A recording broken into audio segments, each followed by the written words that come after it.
Bonjour, j'espère que vous allez bien. Bienvenue dans cette nouvelle vidéo. Alors vous savez, quand j'ai ouvert ma chaîne YouTube, je recherchais une solution originale pour guérir des troubles du sommeil, en particulier de l'insomnie.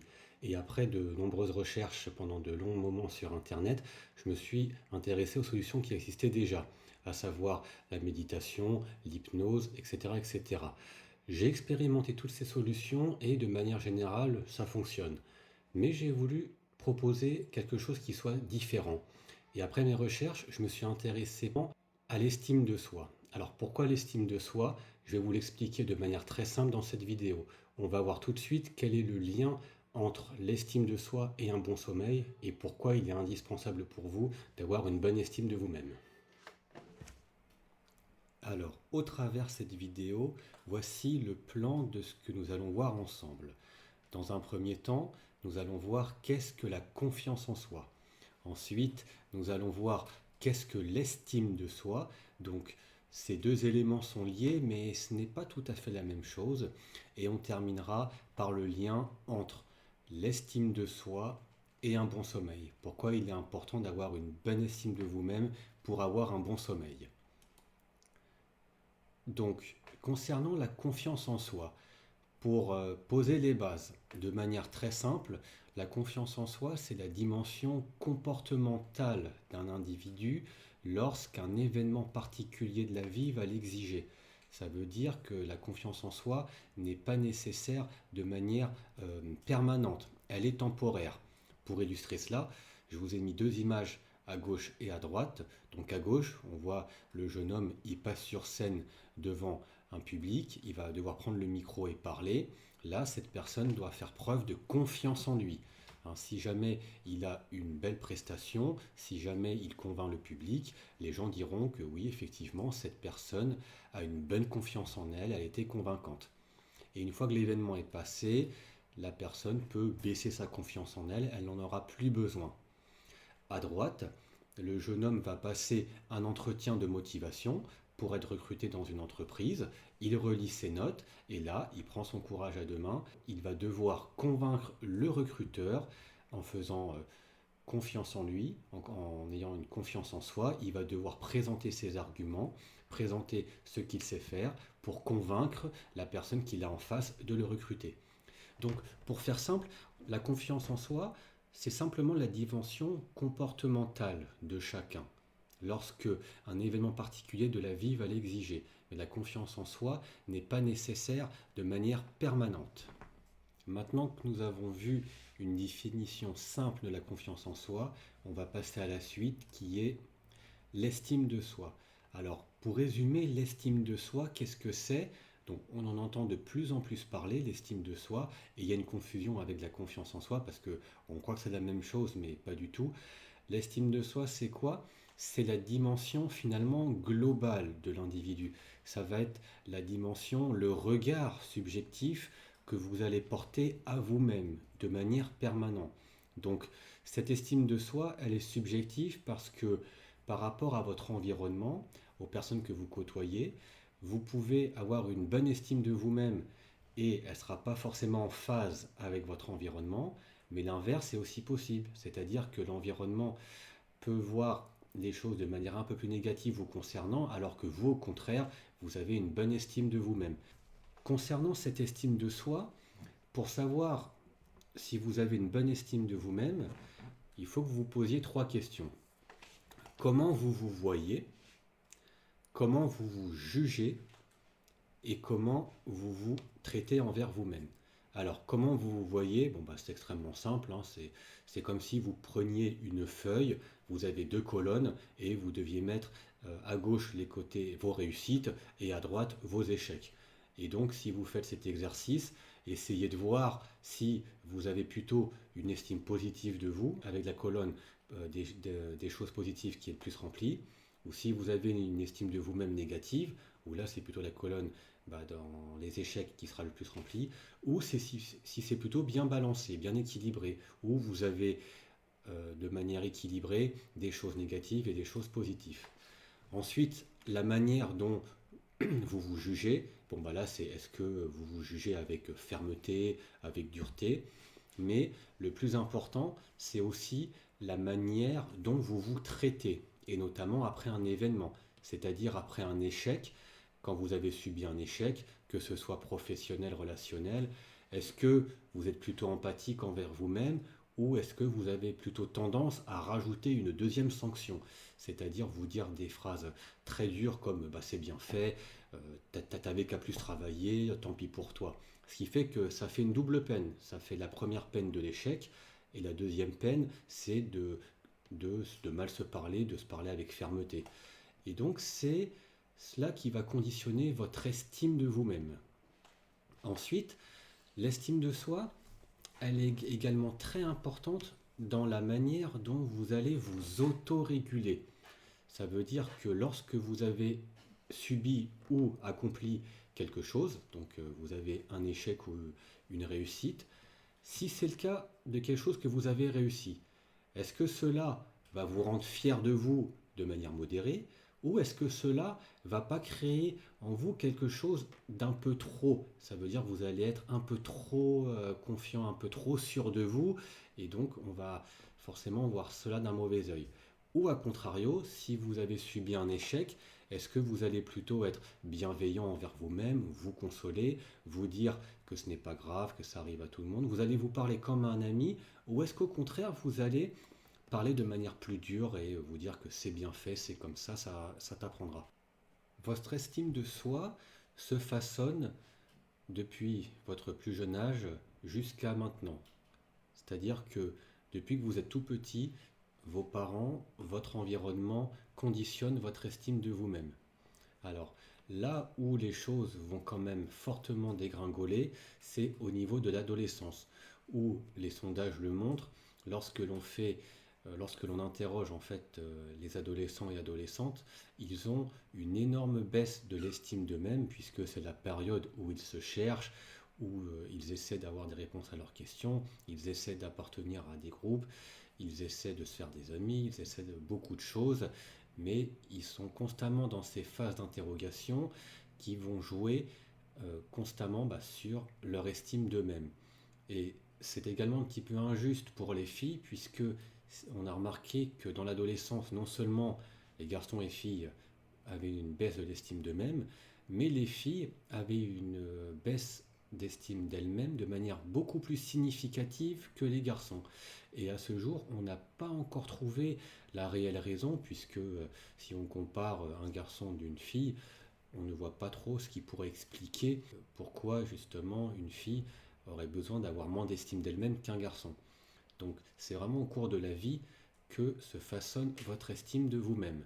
Après, il y a des personnes arrivées à l'âge adulte qui vont devoir faire beaucoup plus de travail sur elles-mêmes afin de retrouver l'estime de soi, mais la bonne nouvelle c'est qu'il n'est jamais trop tard. Il suffit simplement de faire plus d'efforts que ceux qui ont grandi dans un environnement bienveillant et qui ont pu grandir dans de meilleures conditions. Voilà dans les grandes lignes ce qu'est l'estime de soi.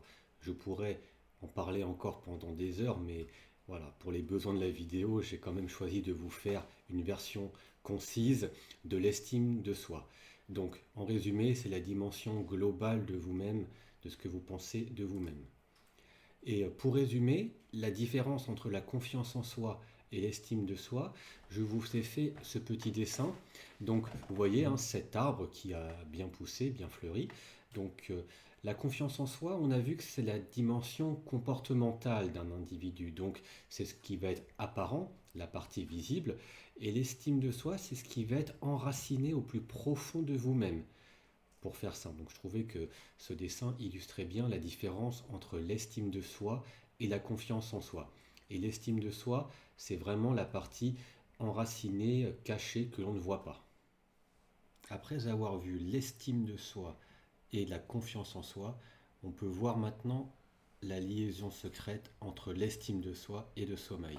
Alors, pour faire très simple, une bonne estime de soi, ça apaise l'esprit, qui permet un sommeil apaisé. Alors pourquoi ça apaise l'esprit? Puisque en ayant une bonne estime de vous-même, ça va réduire drastiquement les pensées négatives, les pensées d'échec, les pensées néfastes en fait à votre bien-être. C'est pour ça que travailler son estime de soi, ça permet de relâcher votre esprit avant de dormir et donc ça va favoriser un endormissement. Ensuite, travailler son estime de soi va vous permettre de travailler ce qu'on appelle l'acceptation de soi. En gros, il est essentiel de s'accepter tel que l'on est avec nos défauts, avec nos qualités et nos défauts. On vit dans un monde aujourd'hui où tout doit être parfait, que ce soit sur le plan intérieur que physique. Mais travailler l'estime de soi, c'est s'accepter soi-même tel que l'on est. Et ça permet justement voilà, de ne pas être en guerre avec soi-même et de toujours rechercher la perfection. Travailler sur votre estime de soi va vous permettre de développer votre capacité d'autorégulation émotionnelle. Et ça, c'est extrêmement important puisque l'être humain, lorsque vous allez avoir des événements positifs et des événements négatifs, le cerveau humain va toujours se concentrer sur ce qui est négatif, toujours. Alors que il ne va pas du tout prendre le temps de se concentrer sur ce que vous avez fait de positif. Et l'autorégulation, ça permet vraiment en fait de prendre soin de vous, de vous parler avec bienveillance, d'accueillir les événements, les échecs, les événements négatifs et de vous réguler émotionnellement. Et l'intérêt de faire ça, c'est que c'est un travail qui va devenir automatique et à force de faire cela, vous allez développer cette capacité d'autorégulation émotionnelle, vous allez moins subir les événements durs de votre vie et cela est propice à un bon endormissement. C'est pour ça que l'estime de soi est extrêmement important pour permettre un bon sommeil avec un bon endormissement. Cette autorégulation émotionnelle peut s'apparenter à ce qu'on appelle également l'autoconsolation. Si le terme est un peu plus simple, l'autoconsolation, c'est le fait de se consoler soi-même dans les moments les plus difficiles. Et c'est là que l'estime de soi est extrêmement importante parce que lorsque vous travaillez pour guérir les troubles du sommeil, vous avez des techniques comme la méditation, comme l'hypnose. Ce sont des techniques qui marchent, mais si vous avez une mauvaise estime de vous-même, avant de faire cette pratique, vous allez être stressé, vous n'allez pas être dans des conditions propices parce que votre cerveau sera préoccupé à autre chose. Et c'est là que l'estime de soi prend toute son importance. C'est parce que vous allez permettre à votre corps, à votre organisme, d'être détendu et de faire face à toutes les situations. C'est pour ça que l'estime de soi est fondamentale pour trouver un bon sommeil.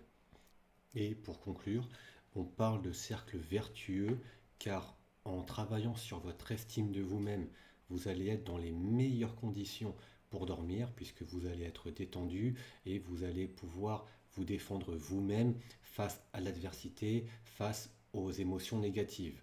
Et une fois que vous dormez bien, on l'a vu, le sommeil joue un rôle essentiel dans la régulation des hormones et des pensées. C'est pour ça qu'avoir un bon sommeil va vous permettre de vous réveiller apaisé et résilient face aux problèmes que la vie pourra vous apporter. Donc en conclusion, on voit bien que l'estime de soi est liée au sommeil et que travailler sur ce point est vraiment fondamental pour permettre de vaincre vos problèmes de sommeil. Est-ce que vous arrivez à faire preuve de confiance en vous? C'est-à-dire lorsque vous devez par exemple prendre la parole en public, comme nous l'avons vu au cours de cette vidéo, ou faire un entretien d'embauche, est-ce que à ces moments précis de la vie, vous arrivez à faire preuve de confiance en vous afin de convaincre votre entourage? Donc ça c'est la première chose. Ensuite, quelle est l'estime que vous portez à vous-même? C'est-à-dire, rappelez-vous, 3 questions essentielles afin de savoir un petit peu le rapport que vous avez concernant la qualité envers vous-même. Comment vous vous voyez? Est-ce que vous aurez plutôt une tendance à vous focaliser sur ce qui est positif, vos réussites? Est-ce que vous aurez plutôt tendance à voir ce qui est négatif? Ou est-ce que vous avez plutôt une vision équilibrée de votre vie, de votre personne? Donc ce point de vue que vous avez est souvent accompagné d'un jugement. Comment vous vous jugez? Est-ce que vous vous jugez avec bienveillance ou au contraire, est-ce que vous vous jugez avec fermeté, avec injustice, ce genre de choses? Et la troisième question, la plus importante pour savoir la relation de l'estime de soi envers vous-même, c'est de savoir comment vous vous traitez, notamment en cas de situation d'échec. Quelle est la réaction, quel est le traitement que vous vous infligez lorsque vous subissez un échec, que ce soit professionnel, comme relationnel ou matériel. Quelle est la relation que vous avez envers vous-même? Comment vous vous traitez lorsque vous subissez cet échec? Est-ce que vous allez plutôt vous parler avec bienveillance? Est-ce que vous allez au contraire rajouter une double peine? Est-ce que vous allez vous auto-punir, vous parler de manière extrêmement dure? Et ce qui est terrible, c'est que ces traitements qu'on s'inflige, ces autopunitions, on ne se permettrait pas de le faire pour un ami. Souvent dans la vie, vous remarquerez que vous avez, que ce soit vous comme vos amis, on va prendre le cas d'un ami, il va vous consoler. Hein, vous avez subi un événement d'échec, voilà, un examen raté par exemple. Cette personne-là va vous consoler, va vous parler avec bienveillance. Vous allez trouver qu'il va avoir des bons mots. Vous allez être assez surpris, agréablement surpris de la qualité des mots qu'il va employer afin de vous consoler. Et quelques jours plus tard, c'est ce même ami qui va subir un échec. Et là, vous allez être surpris également de la manière dont il va s'auto-punir.